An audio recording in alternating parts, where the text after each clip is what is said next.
বেহেশতের আশায় কোনো মুনাফিকের কথায় কান দিয়ে বগুড়াবাসী ভুল করবে না, বরং বগুড়া মানুষের আপনজন তারেক রহমানকে নির্বাচিত করবেন বলে মন্তব্য করেছেন বিএনপির জাতীয় নির্বাহী কমিটির সদস্য ভিপি সাইফুল ইসলাম। মঙ্গলবার বিকেলে বগুড়া শহরের মালগ্রাম, ইসলামপুর, হরিগাড়ি সহ আশপাশের কয়েকটি এলাকায় সাধারণ মানুষের সাথে গণসংযোগকালে একথা বলেন তিনি।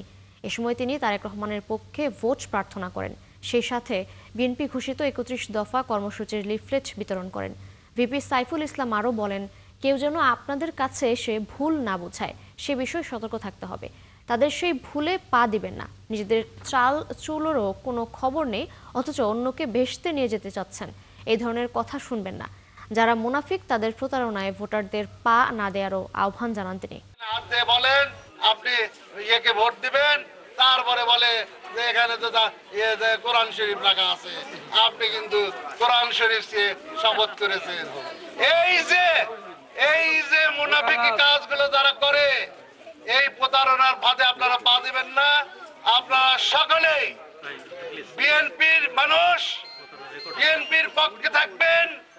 সবাইকে বলবেন দেশ নায়ক তারেক রহমানকে বিপুল ভোটে নির্বাচিত করে বাংলাদেশের প্রধানমন্ত্রী নির্বাচিত করবেন ইনশাআল্লাহ।